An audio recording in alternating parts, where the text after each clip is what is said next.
Good morning, y'all. Welcome to my life as a frugal wife. And guess what? Our surroundings have changed. Most of our videos that have been previously posted, which is very few, was smack dab in the middle of a city on less than a quarter of an acre. We now have almost 4 acres, which is what we've been doing this past year and a half since our last videos were uploaded. So I am getting ready to harvest some herbs. And for this first video on our new homestead, which is very exciting, I might add, we are going to talk about how I harvest, grow, dehydrate, and use purple basil. All right, y'all, we're back, and I have all of the purple basil harvested. And guys, the lighting is super bad in my kitchen, so I apologize if this is hard to see. Super pretty. It's probably my favorite basil. So, in my last herbal video for pineapple sage, and I will also link it in the description below for you, I did my herbs a little bit different. And the reason why I did my herbs a little bit different is because we didn't really have a lot of space. I didn't really have a lot of time to fool around with things. We were limited space in the house, not really good places to hang anything. So I just did what I could. I still believe in hand drying herbs instead of using like a dehydrator or heating them.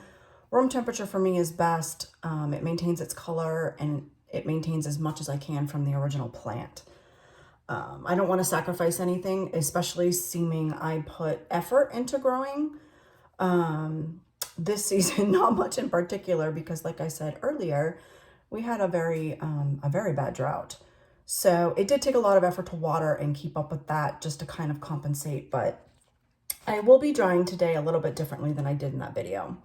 So what I am going to do is I am going to pick off the leaves of this plant. And I have more space where we have now. Our house is smaller than our previous house by probably 900 square feet. I know that seems like a lot, but considering we had all the neighborhood kids in and out of the house, 3 boys still living at home, there was a lot of commotion. Now it's just my husband and I in a smaller house on 4 acres. So yes, we have a ton more room. With that being said, we are working on our food pantry, which I made one of our spare bedrooms our food pantry. And I have a growing rack, which I will show you in just a few moments, where I can dry my herbs very inexpensively in the dark without direct sunlight, and it's out of the way. I did purchase this drying rack on Amazon, which I will link below. I think at the time I paid $25 for it, maybe. And it seemed more durable. I could slide it under a desk, seeming it was going to be in my office when not in use.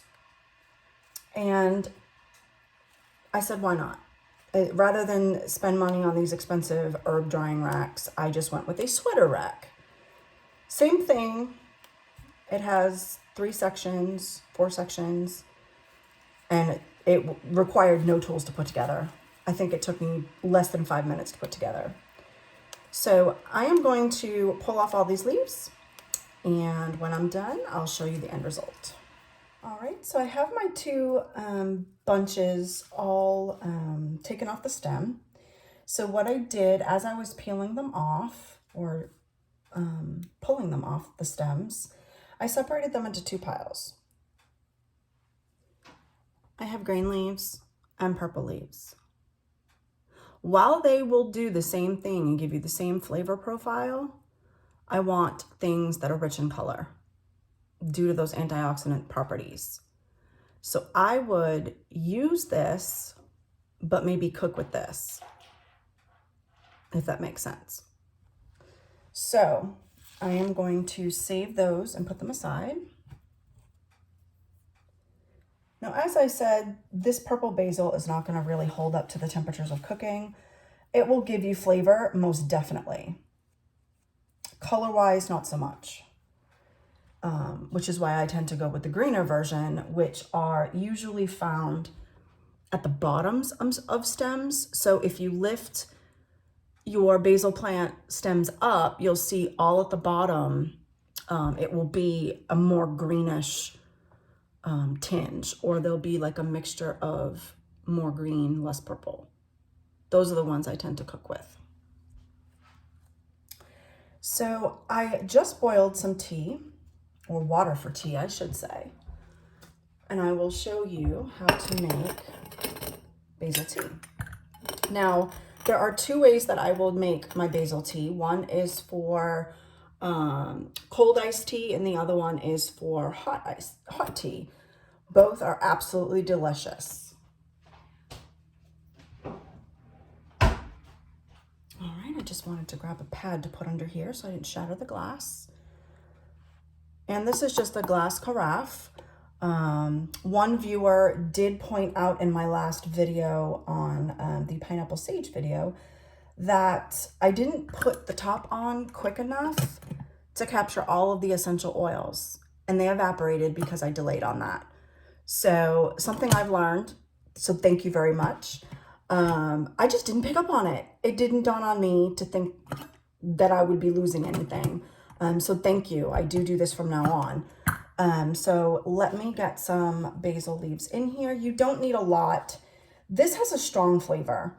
For me, it smells a lot like clove. So if you love the taste of cloves, think baked ham at Thanksgiving. You know, it's got that kind of smell to it. Very, very, very fragrant. So I do love licorice. I do love clove. I love everything in that family taste-wise. So I'm going to do a little strong, but you just want, I don't even know if you can see that. Just a couple of leaves. You know what I mean? We're not adding a lot. You can add as much as you want. This is basically based on your own taste. I like strong tea. All right, gotta get my lid ready.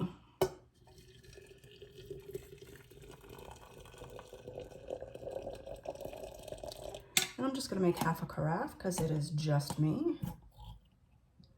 Hold them underneath the surface. And we are going to let this steep for like 20 to 25 minutes. So the next thing that I am going to make is my purple basil vinegar. So basically what I'm going to do is I just want to make sure that there are no bugs, caterpillars, little egg sacs, things like that that are underneath your leaves. Now, this solution, which is nothing more than vinegar, that is going to go in here will kill absolutely everything, and you can strain it out later. It's just easier for me to do it right up front. That way I don't have an extra step. And this is going to sit in my refrigerator, and I will shake daily for at least 2 to 3 days just to kind of make sure that it gets the most out of the leaves. Bigger leaves you are going to want to break up just to give more surface area for the vinegar to touch. And what the vinegar will do is it will get all the color out of your basil leaves, and it will give you a purple colored vinegar. That purple colored vinegar is also going to have the taste and scent of the fresh basil leaves. So it is going to smell and taste like clove. I primarily use it to make salad dressings. It does not taste like clove when you add it to a salad dressing, not in my opinion. It enhances the flavor most definitely and adds a little twist.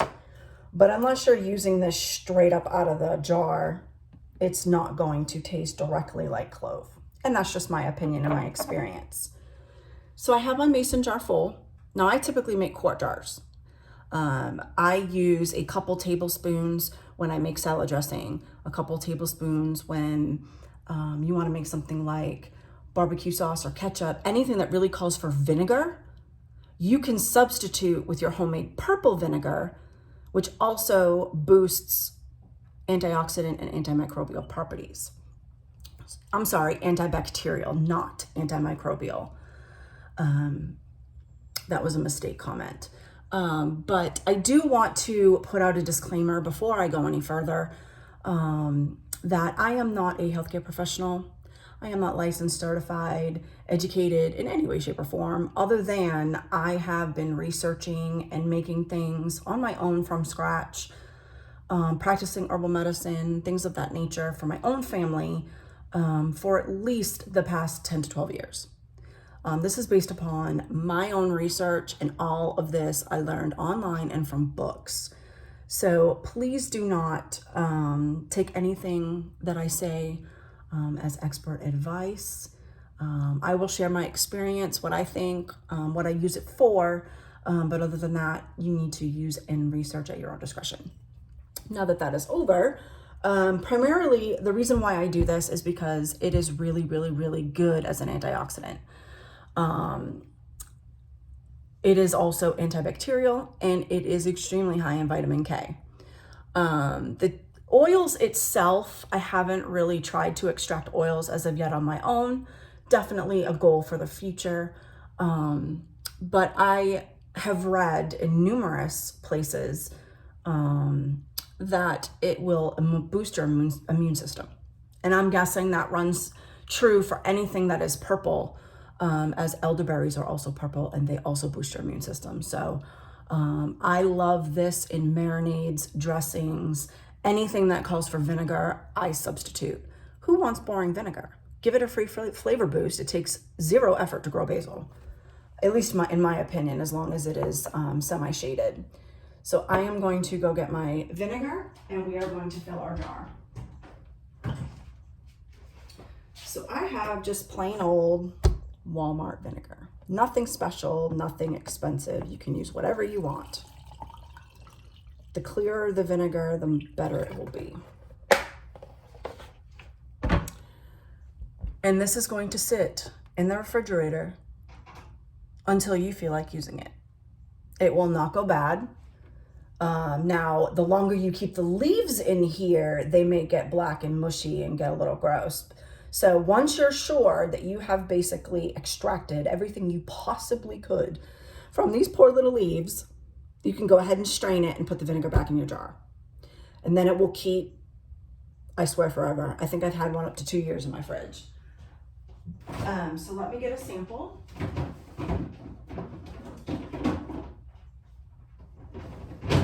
Now this one I actually made maybe 2 weeks ago. This is what it looks like. It will turn this gorgeous shade of a purpley pink, extracting everything from those flowers, stems, leaves. You can do this with every piece except the roots. I have used this with flowers. I have used this with the stem. As you can see here, I just threw the plain stem right in there. After I pluck off all my leaves, you could do this one of two ways. You can do it the way that we just did it with the actual leaves, or less desirable leaves that you really don't want to dry for anything else. I could have put this in my jar, which I did. Everything that is left, so there's no waste. And then these can go in your compost, or you can feed them to your chickens. And the vinegar is very, very good for their little systems. So no waste. There's not a direct science to this. It is just basically knowing what is edible of a plant and what properties it has, and between alcohol tinctures and vinegars, and you can make those smudge sticks with dried herbs. You can cook with dried herbs. You can make butters with dry herbs. You can do so many different things. And so many things I haven't even tried yet. So yeah, let me show you my dryer. All right, y'all. This is the sweater rack I got off of Amazon. It is 4 trays, very good mesh. Sorry, guys. It is very good mesh. And I just have my purple basil on top. And I basically just cut up the leaves. That way I could use some of it to cook with. And it does keep its color when you dry it this way. I have tried to use heat to dry my purple basil, and I think it almost turns black. But I don't know if you can see. You can still see the beautiful purple color. It maintained all of its color and nutrition, which is very, very important for me, because otherwise, why would I grow my own herbs, right? I have my Mexican oregano. We cook a lot of Spanish food in this house, as my husband is Puerto Rican. So I also have sage. This is my sage from my garden that I harvested a couple weeks ago. They are now fully dried. I usually give them a solid week or 2 to maintain as much as I can of that plant before I put them in jars. Make sure that I don't get mold, or you know, one of these leaves didn't dry properly because they were stuck together or something like that. You just want to make sure that you have no moisture left. All right, y'all. So the last thing I wanted to go over was some other uses that I use for my purple basil, and that is lemonade. It is so good, y'all. And I'm going to make a video on it here shortly on how to make my purple basil lemonade, but it is basically lemon juice, purple basil, and sugar. That's it. Muddled like a mojito. It is so delicious. So stay tuned for that video. It is also really good in pesto, tea. I cook with it. But most importantly, if you have the skills or knowledge or currently make homemade mozzarella cheese and you grow tomatoes in your garden, girl, you are missing out. Put purple basil leaves instead of regular basil. It is so delicious, especially if you have a real good high quality balsamic vinegar. It is to die for. So I wanted to show you these scissors. These scissors I got off Amazon. They're super cute. These are herb scissors. These have been a game changer, especially when you have a ton of herbs that you have to get through. And basically it's just, I put them in a pile and you cut. And it juliennes the herbs so that they're easier to use. And you get these cute little ribbons of herbs. So you don't have to basically break them up, crush them up when they're dried in order to utilize them for cooking purposes or whatever you're using them for. So I did get these on Amazon. They were not expensive at all. It does come with this carrying case. It is stainless steel. That was really important. I did not want a plastic one or aluminum one. I went with stainless steel. And so far so good. I've only had it 2 months, but so far so good. The handle's really sturdy. It's real thick plastic. It's not flimsy. And I will leave a link in the description for this also.